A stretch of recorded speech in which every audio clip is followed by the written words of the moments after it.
오늘 말씀의 제목은 믿음의 삶입니다. 우리는 지난주에 믿음으로 산다는 게 어떤 것인지에 대해서 살펴보았습니다. 믿음으로 산다는 건 현실의 고난과 고됨을 믿음으로 견디고 버티며 산다는 의미였습니다. 믿음으로 견디고 버티는 것은 애써서 버티기만 하는 걸 말하지 않습니다.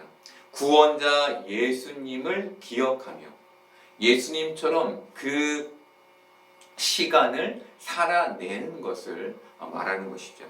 어렸을 때 한 달에 한 번씩 주사를 맞으러 병원에 다녔습니다. 그 주사는 하얀색 가루에 주사액을 섞어서 맞는 주사였는데 이게 너무너무 아팠어요. 그래서 갈 때마다 제 마음에 두려움이 일어났던 기억이 있습니다. 근데 그때마다 제 안에 들었던 생각은 예수님은 나를 위해 손과 발에 못이 박히셨는데 이까짓 것 하나 못 견디나? 이까짓 것 하나 못 버티나? 였습니다. 그 당시 저는 이 생각이 어떤 의미인지 몰랐습니다. 그냥 마음에서 일어나니까 그냥 이렇게 생각하고 주사를 맞으러 다녔는데 어른이 된 지금 저는 이 생각이 믿음의 삶, 믿음의 고백이었다는 것을 알게 됐습니다. 귀하게도 하나님이 그 어릴 때에 제게 그 마음을 주셨던 것이죠. 여러분, 그냥 이를 악물고 버티는 게 믿음이 아닙니다. 그냥 이를 악물고 버티면 악만 남죠. 악만 생겨요. 예수님을 기억하며 예수님처럼 살아내는 게 믿음의 삶입니다. 그렇다면 우리는 어디에서 이 세상을 버틸 힘을 얻게 될까요?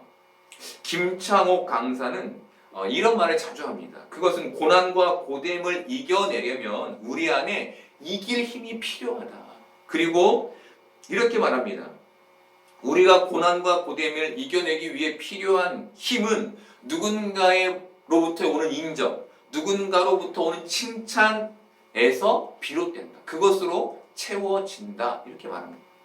세상에 많은 사람들은 사람으로부터 오는 채워짐으로 힘을 얻습니다. 너 정말 대단하다. 너 정말 잘했다. 이렇게 칭찬을 할 때 채워지는 거죠. 우리도 마찬가지죠. 그렇죠? 하지만 우리에게 이런 것보다 더 중요한 채워짐이 필요합니다. 그것은 예수님으로부터 채워집니다. 예수님으로부터 오는 채워집니다.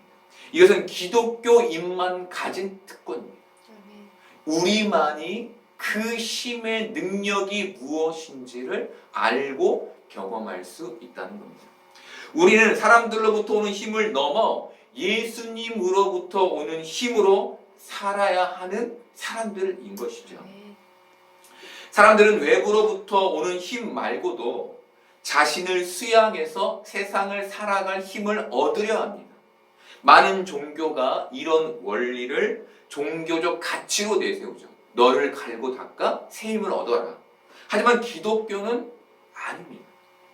우리는 사람을 넘어 예수님으로부터의 채움을 필요로 합니다. 그것이 아니면 넘어지고 마는 것이죠.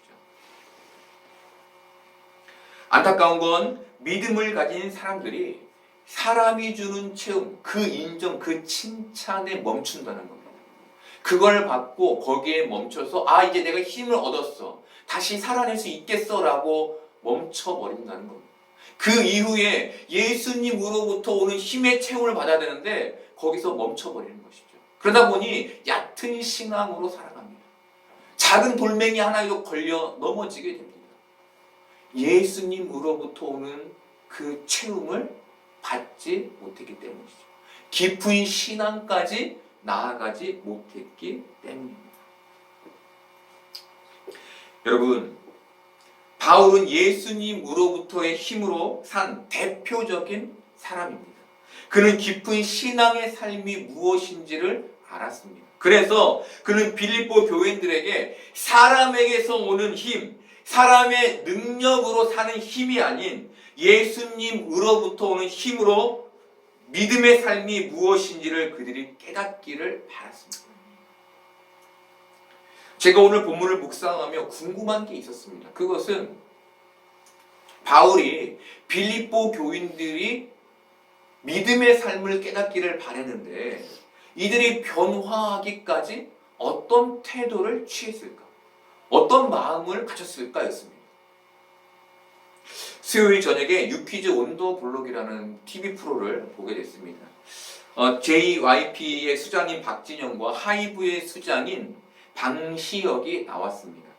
두 사람이 오랜 시간 함께 일하며 있었던 이야기를 이렇게 나누는데 제 관심을 끈 것은 논리로 사람을 변화시킬 수 있다고 생각하는 박진영과 논리로 사람을 변화시킬 수 없다고 생각하는 방시혁의 논쟁이었습니다. 그 논쟁에서 방시혁이 내세운 논리는 눈앞에 놓여있는 책상 하나를 봐도 모두가 다른 각도에서 보고 다른 생각을 갖는데 어떻게 모든 사람을 논리로 변화시킬 수 있겠느냐였습니다. 논리는 공통적인 생각의 집합입니다.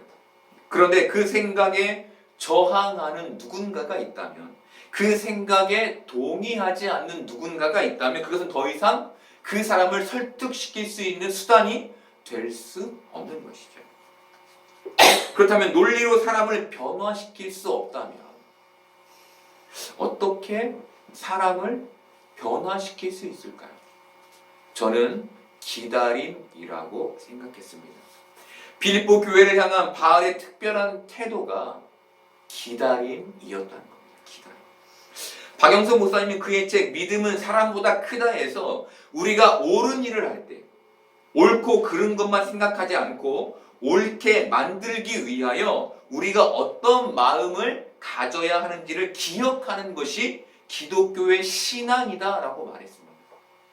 그리고 우리가 용서하고 기다리는 것들은 어떤 의미에서 혼란과 무질서를 참아줘야 하는 것 같고 그냥 방치하는 것 같은 생각이 들 수 있지만 이것을 우리가 이룰 때 신앙 고백의 위력, 믿음의 위력을 새삼스럽게 확인하게 된다라고 말했습니다. 누군가의 변화는 길고 긴 기다림으로 이루어진다는 것이죠.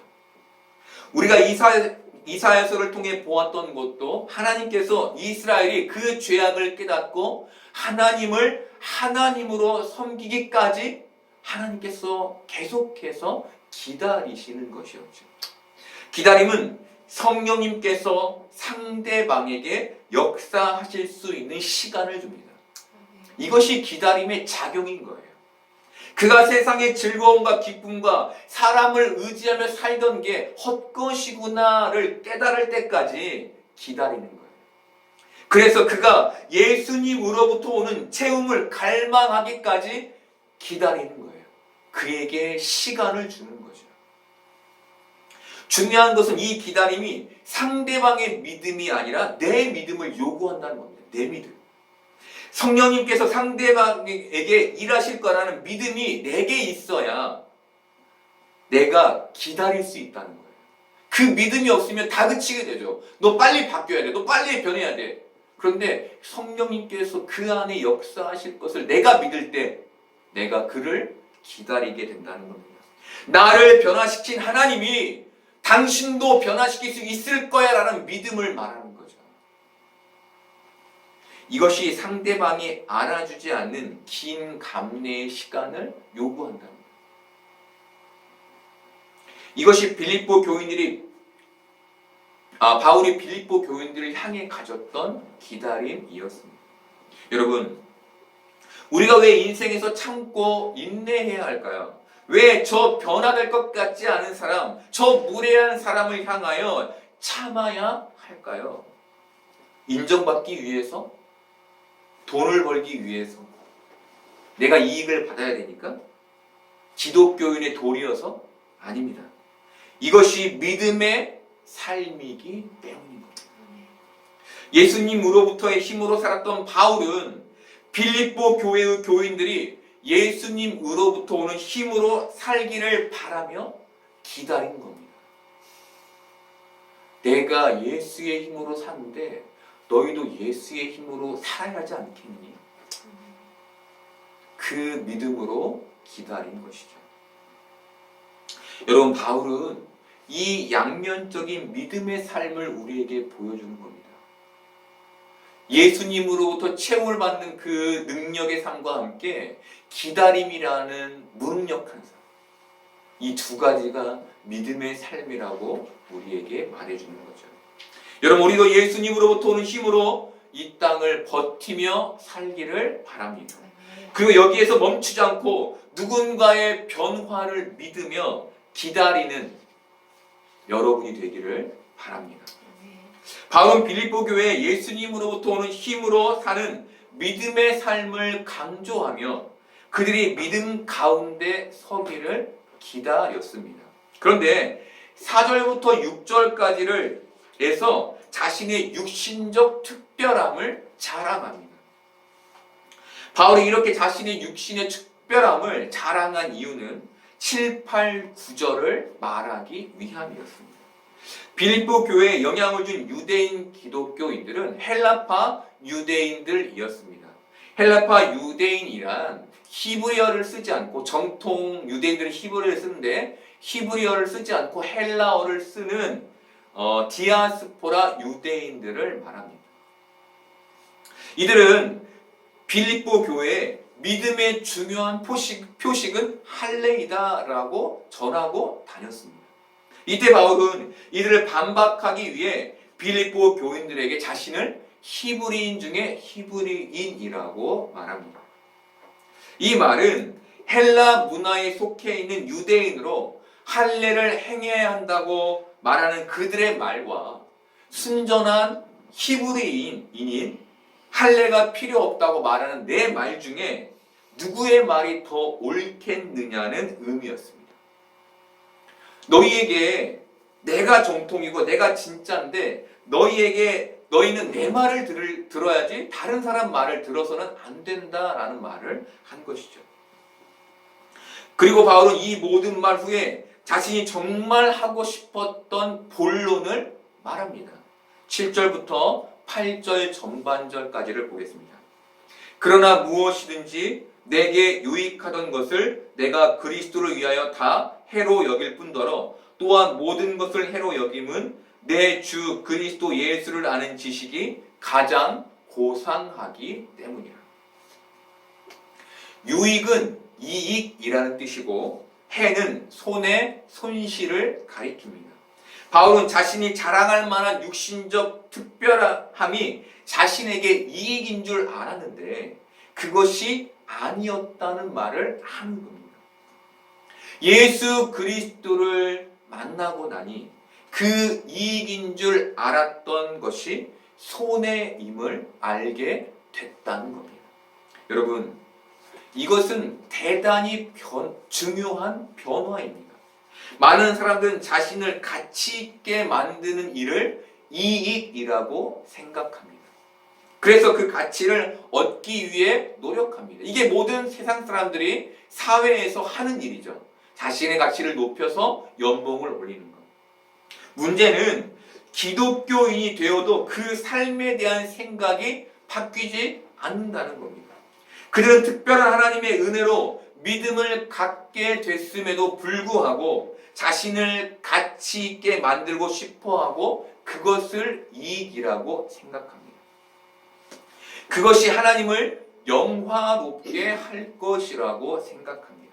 그래서 그들에게는 여전히 자신의 가치가 중요합니다. 그래서 그들은 내 가치를 버리지 못합니다. 예수 그리스도의 가치로 나아가지 못하는 것이죠. 내 가치가 중요하니까 예수님의 가치가 떨어지게 되는 겁니다.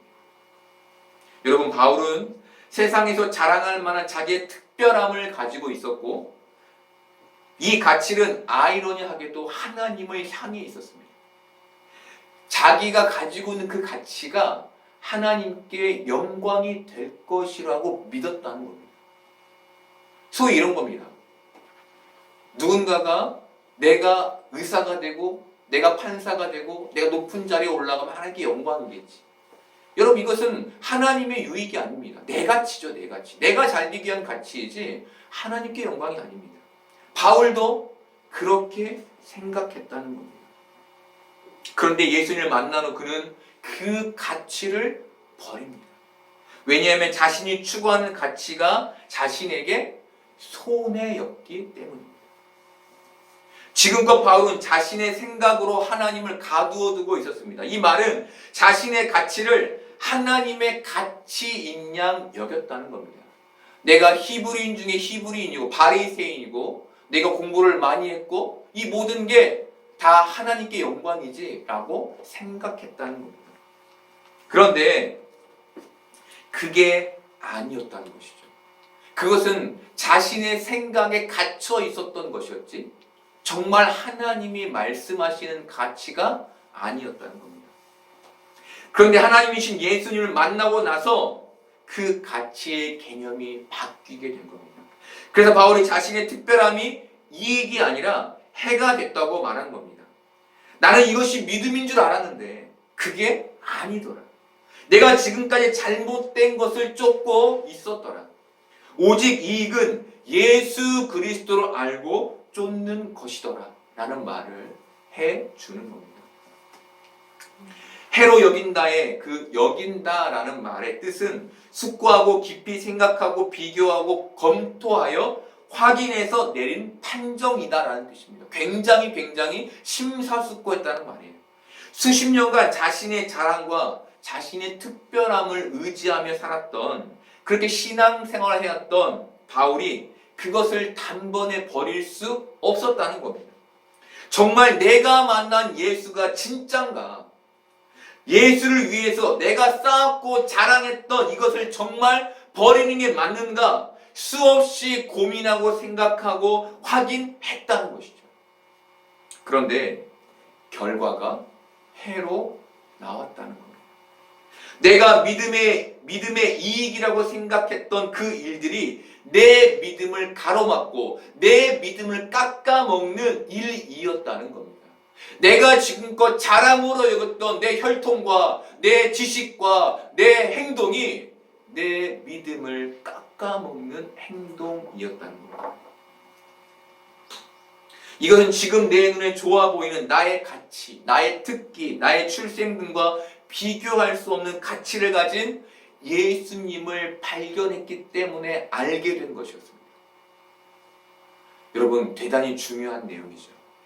기독교인이 되어도 예수님의 가치를 발견하지 못하는 사람이 있습니다. 그래서 그 사람의 특징이 내 가치를 세우는 것으로 나타나게 되는 것이죠. 여러분, 우리는 예수 그리스도의 가치를 발견한 사람들입니다. 그 가치로 인해서 내가 가졌던 모든 가치를 해로 여기고 배설물로 여기는 사람들입니다. 이것은 쉽게 얘기하면 내 삶의 전부는 예수님입니다라는 고백의 삶을 말하는 겁니다. 여러분, 바울이 자신이 가진 것을 배설물로 여길 수 있었던 이유는 예수님을 통해 진짜 하나님을 경험했기 때문이었습니다. 율법을 지킴으로 살아내는 것에 자신의 인생을 걸었던 그 바울이 하나님을 예수님을 통해 경험하며 자신의 삶을 변화시킬 수 아니죠. 자신의 삶이 변화될 수 있었던 겁니다. 그래서 바울이 빌립보 교인들에게 이 예수님을 믿는 믿음이 할례보다 크다라고 말하는 겁니다. 바로 이 믿음에서 변화를 한 거죠. 이 믿음의 자리, 예수님을 통해 하나님을 만나게 되는 그 믿음의 자리, 그걸 통해 변화된 겁니다. 여러분, 율법이 교회의 신앙의 규례가 우리를 변화시키는 게 아닙니다. 예수님을 통해 하나님을 만나게 될 때 변화하는 겁니다. 이것이 우리가 서야 할 믿음의 자리인 거죠. 우리는 내 가치를 하나님의 가치라고 믿는 것에서 벗어나야 합니다. 우리는 예수 그리스도가 나의 가치라는 것을 붙잡아야 합니다. 그래야만 하나님을 경험하는 그 믿음의 자리로 나아가게 되는 겁니다. 바울이 빌립보 교회와 우리에게 그것을 말해주는 겁니다. 바울은 이 모든 것을 해로 여김은 그리스도 예수를 아는 지식이 가장 고상하기 때문이라고 말합니다. 그리스도 예수를 아는 지식은 예수님과 더불어 사는 삶을 말합니다. 율법은 나 스스로 해내는 것이지만 믿음은 예수님과 더불어 해내는 것입니다. 바울이 빌립보 교인들에게 할례가 너희를 굉장히 만족스럽게 할 것 같지만 그것은 너희가 스스로 해내는 것이다. 그것은 믿음으로 하는 게 아니다. 믿음은 율법 위에 있는데 그것은 예수님과 함께하는 것이다 라는 말을 하는 겁니다. 여러분, 이 말은 굉장히 쉽지만 굉장히 어려운 말입니다. 왜냐하면 예수와 함께 산다는 게 우리에게 굉장히 추상적이기 때문입니다. 이게 뭐지? 이게 뭘까? 어렵습니다. 그래서 바울이 그것을 지식이라는 말로 표현한 겁니다. 지식. 그것은 얻어가는 것, 채워가는 것, 배워가는 것이라는 겁니다. 예수와 함께 산다는 게 단번에 한 번에 이루어지는 게 아니라는 겁니다. 여러분, 우리는 단번에 우리를 믿음을 통해서 우리는 구원을 받았죠. 근데 그 믿음의 삶이 어떤 것인지는 단번에 알게 되는 게 아니라는 겁니다. 조금씩 예수님과 함께하는 삶을 살아내며 내 안에 쌓이게 되는 것. 그 경험이 지식이 되고 믿음이 된다는 겁니다. 어떤 경제학자가 유튜브에서 이런 얘기를 했습니다. 요즘 사람들은 경험이 필요하다고들 말합니다. 그래서 그 경험을 하기 위해 돈을 씁니다. 그런데 여기에서의 경험은 돈을 쓰는 경험이 아니라 어려움을 이겨서 얻어내는 경험을 말하는 겁니다. 우리가 믿음으로 어려움을 견딜 때 예수님을 경험하는 지식을 얻게 되는 것이죠. 여러분, 세상의 지식이 있고 믿음의 지식이 있습니다. 세상을 살면 세상의 여러 일을 만나며 세상의 경험들이 쌓이죠. 그래서 노인이 지혜롭다라고 말하는 겁니다. 하지만 이것은 믿음의 지식은 아닙니다. 믿음의 지식은 예수님과 더불어 고난을 이겨내고 헤쳐나갈 때 생겨납니다. 믿음이 강한 사람이라고 말하는 것은 바로 이 지식이 쌓인 사람을 말하는 겁니다. 어떤 환경에서도 내 믿음이 흔들리지 않고 예수님과 함께 서 있는 그 믿음. 그걸 말하는 것이죠. 여러분, 앞에서도 말씀드렸지만 그냥 견디는 게 아닙니다. 예수님의 삶을 생각하며 이길 때, 예수님과 더불어 살 때 우리 안에 신앙의 지식이 쌓이게 되는 겁니다.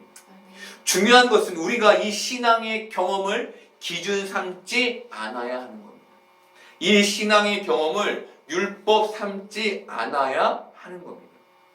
다른 사람이 이 신앙을 깨닫도록 우리가 해야 할 일은 그들을 기다리는 일인 것이죠. 성령님께서 그 안에서 일하시도록 기다리는 일인 겁니다. 이어서 바울은 내가 그를 위하여 모든 것을 잃어버리고 배설물로 여김은 그리스도를 얻고 그 안에서 발견되려 함이라고 말합니다. 바울이 지금껏 가졌던 것을 내려놓고 추구해왔던 것들을 배설물로 여긴 이유는 그리스도를 얻고 그 안에서 발견되려 함이었습니다. 그리스도를 얻는다는 말은 그리스도가 없으면 안 되는 상태를 의미합니다. 절대로 그분이 내 안에 없으면 안 돼 라는 걸 말하는 거예요. 그리고 그 안에서 발견된다는 말은 하나님 앞에서 자신의 공로, 자신의 의를 제시하기에 너무 두려워서 내가 그리스도의 공로, 그리스도의 의를 제시하며, 다시 얘기하면 그리스도를 내 앞에 세워서 내가 하나님 앞에 서기 원한다는 겁니다. 그게 내가 발견되는 거라는 거예요. 여러분, 세상과 다른 얘기죠? 세상에서 내가 발견되려면 어떻게 해야 합니까? 내가 전면에 나서야죠. 그죠? 근데 바울은 내가 하나님께 발견되기 위해서 내 앞에 그리스도를 세우길 원한다라고 말하는 겁니다. 여러분, 내 의가 아닙니다. 그리스도의 의입니다. 내 선이 아닙니다. 그리스도의 선입니다. 불교를 비롯한 많은 종교가 선을 추구합니다. 그렇게 살면 불교에서는 성불하게 되고 극락에 가게 된다고 말합니다. 여러분, 도덕적이고 선한 삶은 아주 중요하죠.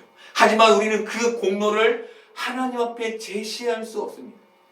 그것으로 내 죄를 가릴 수 없습니다. 오직 예수 그리스도의 공로, 그 의만이 하나님 앞에서 선하다고 인정되는 겁니다. 그러니 너희도 오직 예수 그리스도를 얻고 그 안에서 발견되기를 힘쓰라는 겁니다. 여러분, 그냥 믿음이 생겨나는 게 아니죠. 그냥 그리스도를 기억하는 게 아닙니다. 바울은 그리스도를 얻고 그리스도 안에서 발견되기 위해 힘쓰라고 말합니다. 힘쓰라. 우리가 노력하여 공부해서 좋은 대학에 가고 공부해서 좋은 곳에 취업하는 것처럼 그리스도 안에서 그리스도를 얻기 위한 애씀이 이 세상에서 필요하다는 겁니다. 여러분은 그 애씀의 시간을 일주일 동안 얼마나 가지고 계십니까? 이 자리에서 예배 잠깐 드리는 것으로 나의 신앙의 의무가 끝났다고 생각하는 것은 착각입니다. 그렇게는 그리스도를 기억하고 그리스도를 얻고 그리스도를 발견할 수 없는 겁니다. 우리는 이 세상에서 나를 돋보이게 하고 나를 특별하게 하는 나의 이익에 힘쓰는 게 아니라 그리스도와 더불어 사는, 그리스도를 얻고 그리스도 안에서 발견되기 위한 애씀을 가져야 합니다. 그래서 바울은 이렇게 결론 짓습니다. 내가 가진 의는 율법에서 난 것이 아니요, 내 의로, 내 공로로, 내 노력으로 얻은 그것이 아니요, 오직 그리스도를 믿음으로 말미암은 것이니 곧 믿음으로 하나님께로부터 난 의라. 이것이 빌립보 교회와 우리가 가져야 할 믿음인 겁니다. 여러분, 바울이 빌립보 교회를 향해 가졌던 마음은 그들이 믿음을 깨닫고 변화하는 것이었습니다. 그리고 그 방법은 기다림이었습니다. 바울은 여기에서 그치지 않습니다. 그들에게 믿음이 무엇인지를 설명합니다. 바울에게 믿음은 그리스도가 내게 이익이며 그 밖의 모든 것은 손해라는 것을 깨닫는 것이었습니다. 저것도 나에게 이익이 있고 이것도 나에게 이익이니 예수님을 통해서 저걸 내가 얻어야지가 아니라 예수님이 전부이고 그 밖의 모든 것은 나에게 손해이구나 라고 깨달았다는 겁니다. 또한 바울에게 믿음은 그리스도와 더불어 그리스도가 없으면 안 되는 그리스도가 전부인 삶을 사는 것이었습니다. 바울은 빌립보 교인들이 이 삶을 노력하기를 바랐습니다. 왜입니까? 그리스도를 통해야만 하나님을 경험하게 되기 때문입니다. 그리스도를 통해서 하나님을 경험해야만 믿음을 견고히 할 수 있기 때문입니다. 아무리 내 머리에 율법을 주입하고 내 머리에 있는 율법으로 내 인생을 살아내더라도 그것은 믿음의 자리를 유지할 수 있게 하지 못한다는 것이에요. 예수 그리스도를 통한 믿음의 경험만이 우리의 삶을 믿음의 터 위에 견고히 세울 수 있다는 겁니다. 여러분, 세상의 모든 가치 중에 하나님을 만나게 하는 예수 그리스도의 가치가 가장 큰 가치임을 깨닫는 여러분들 되기를 바랍니다. 그래서 이 땅에서 믿음의 삶을 잃지 않는 복된 여러분들 되기를 소망합니다.